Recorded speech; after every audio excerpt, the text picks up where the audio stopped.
Polish territorial defense soldiers have been asked to be ready to report to their assembly points on shorter notice. This primarily concerns the eastern border regions. The announcement came after Russian drones crossed into Polish airspace last night. Let me remind you, this already led to an emergency meeting of the Polish Security Council. The NATO Secretary General was also in contact with Warsaw. Polish aviation shot down foreign drones last night. Several airports were closed to flights, including those in Warsaw, Lublin, and also in Rzeszów. Polish Prime Minister Tusk reported that the army had opened fire on aerial objects. However, he did not mention their specifically Russian origin. And in the morning, Polish media already showed the first consequences of this drone attack in the east of the country. Near Lublin, the roof of a building and a vehicle were damaged. There is every reason to believe that Russian drones crossed the Polish border deliberately. This is the opinion of the EU High Representative for Foreign Affairs and Security Policy, Kaja Kallas. She called this attack the largest on European airspace since the start of Russia's full-scale war and urged for tougher sanctions against the Kremlin and increased support for Ukraine. And now we'll get more details on how Poles are reacting to this turbulent night from Radio Swoboda correspondent Natalia Volosatska. She is live with the TSN studio from Poland. Natalia, so what is already known about the consequences of the Russian attack? Are there any new details? How were the missiles shot down and where did the debris fall? How are Poles reacting to all of this? I mean, both the country's residents and government officials. And by the way, are the airports already operating again? In short, everything you know at this moment, over to you. Hello, Sviatoslav. The main information is that as a result of last night's incident, no one, absolutely no one, was injured. A large-scale provocation. That's how Prime Minister Donald Tusk described what happened. He added that the military passed its first test. And although the situation is very serious, there is no reason to panic. I want to emphasize that this is the first time Poland has shot down drones that entered its territory. So let's talk about how it all started. As a result of the overnight mass attack on Ukraine, at least 10 drones entered Polish airspace. This time, the military used weapons against the target. Preliminary reports indicate that the drones were shot down by Polish and allied fighter jets, but how many were downed is still unknown. Let's listen to the Prime Minister's direct statement. We are dealing with a provocation of the highest order, but at the same time, we are in constant communication with our allies, in ongoing contact with the NATO Secretary General, so that in the coming hours, days, and beyond, we can act as cohesively as we are now and respond in the same way in the event of a similar threat. This is the first time we have had to shoot down Russian drones over the territory of a NATO country, and that is why all our allies are treating the situation very seriously. The trajectory of the drones, their exact number, types, and whether all of them were combat drones, this information is currently unknown to us. 4 airports were closed, 2 in Warsaw, 1 in Rzeszów, and 1 in Lublin. The Prime Minister explained that the airports were closed not because of the threat of a strike on them, but to meet the needs of the military. Around 7 in the morning, it became known that, except for the Lublin airport, all the others had resumed operations. There was also a warning for residents of 3 voivodeships, Podlaski, Mazowiecki, and Lubelski, to stay at home and wait for announcements from the army and police.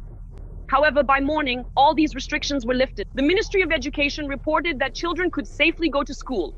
Now in Poland, people are asking whether this was an attack on a NATO country or a test of Poland's air defense systems. Because last week there were 2 incidents of drones crashing on Polish territory, but at that time it was reported that these were not combat drones, but most likely smuggling drones. This time everything is different. The Prime Minister convened an emergency government meeting. At least 3 drone fragments have already been found in different locations. One of them was found in the area of Chosnovka, 20 kilometers from the Belarusian border. It was lying in a field and caused no damage. But in the Wirki commune of the Lublin voivodeship, there was an explosion. Preliminary reports say it happened because a Polish F-16 shot down a combat drone. The debris fell on a residential building, completely destroying the roof. Another drone likely crashed a few kilometers away from it. According to the authorities, no one was injured as a result of the incident. However, all primary schools in the commune have been closed for an indefinite period. Across all of Poland, the authorities have appealed to people that if they come across such drone debris or any other suspicious objects, they should not approach them, but instead inform the military or the police. Meanwhile, Defense Minister Władysław Kosiniak was in London, where he had already met with several colleagues. He is returning to Ukraine, to the country, but before that he informed NATO partners, in particular about what happened in Poland last night. Colleague. Thank you. Just a small correction. My apologies. Natalia Volosatska, correspondent, of course, for Mediaslava TV. And just now she reported live on TSN about how last night's Russian missile and drone attack, in addition to targeting Ukraine, also involved Shaheds entering eastern Poland. This is the first test for our army and our allies.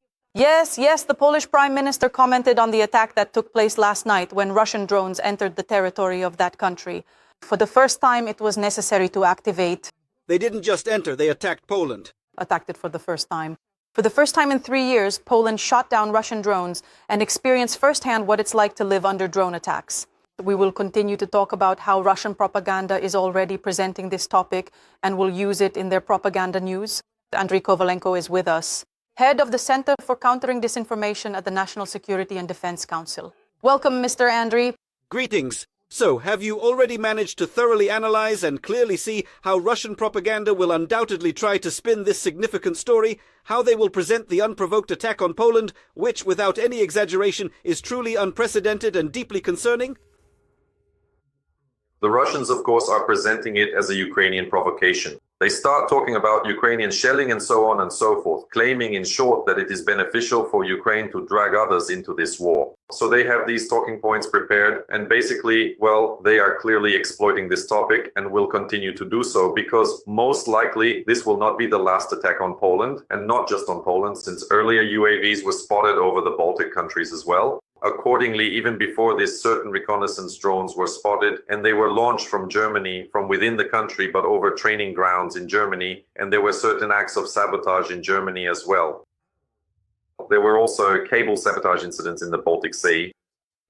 Accordingly, Russia is testing NATO's reaction, testing the reaction of the US, sees weakness, and as a result, will continue to escalate further.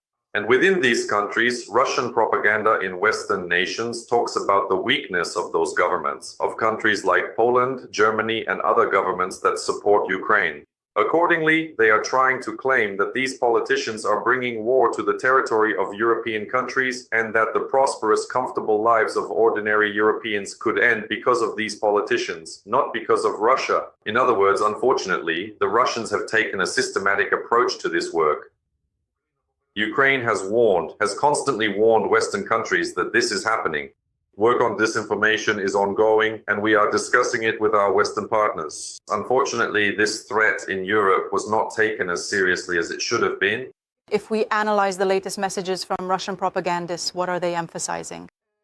One of the latest things we see, I'll translate it into Ukrainian now. NATO does not consider the incident with the UAV in Poland to be an attack. According to Reuters, as they write, for the first time, NATO aircraft were involved in repelling a potential threat. Well, that's how they present this information. Not a single word mentions that these were Russian drones that we attacked. Or they report that the nation of Poland had to successfully repel a significant drone attack that occurred last night. That is precisely how they meticulously write it. And some prominent experts, apparently from the German side. Well, it's already hard to predict how things will develop, where Russian drones will end up at the rate they're being shot down over NATO countries. And here, well, the question arises, if we look at this in the context of the world's reaction and NATO's reaction, don't you think that just as Russian propaganda presents it, that this was simply an attack, it was repelled, but there's no threat and people can just go on living calmly? That's why. So what was the purpose of doing this, and isn't it a kind of provocation? Well, I'll repeat once more. The Russians want to test NATO's reaction. It's beneficial for Russia if NATO doesn't have a strong response. Accordingly, on the one hand, they can blame Ukraine, say, for electronic warfare and so on.